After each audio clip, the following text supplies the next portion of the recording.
കുരിശിൽ മരിച്ചവനേ, കുരിശാലെ വിജയം വരിച്ചവനേ,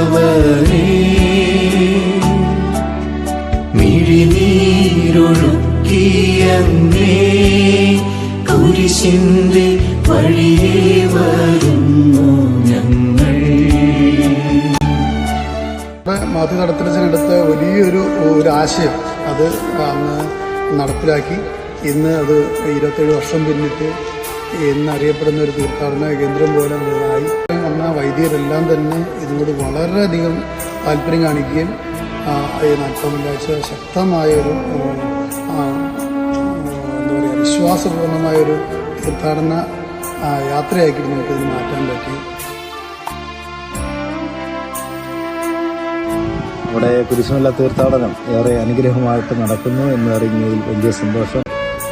തീർത്ഥാടന പദയാത്രയെ സംബന്ധിച്ച് നമ്മുടെ യുവജനങ്ങളുമായിട്ടാണ് ആശയം ആദ്യം പങ്കുവെച്ചത്. അവരാണ് വലിയ പ്രോത്സാഹനം നൽകിയത്.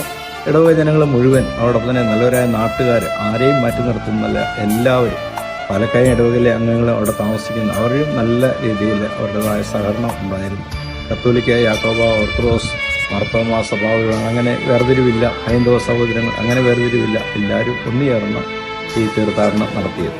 മൂവാറ്റുപുഴ രൂപതയുടെ കരിമ്പ മേഖലയിലുള്ള ഇരുവാമുട്ടി നിരവ് പള്ളിയിൽ നിന്ന് എല്ലാ വർഷവും 40-ാം വെള്ളിയാഴ്ച വാക്കോടൻ കുരിശുമറിയിലേക്ക് കുരിശിൻ്റെ വഴി തീർത്ഥാടന യാത്ര നടത്താറുണ്ട്.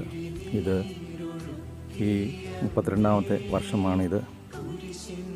31 വർഷങ്ങൾക്ക് മുമ്പ് ബഹുമാനപ്പെട്ട മാത്യു തടത്തിലച്ഛനും ഇടവക ജനങ്ങളും കൂടി തുടങ്ങിയതായ ഈ വലിയ ഒരു പുണ്യ യാത്ര ഈ വർഷവും മനോഹരമായിട്ട് നടത്തുകയാണ്.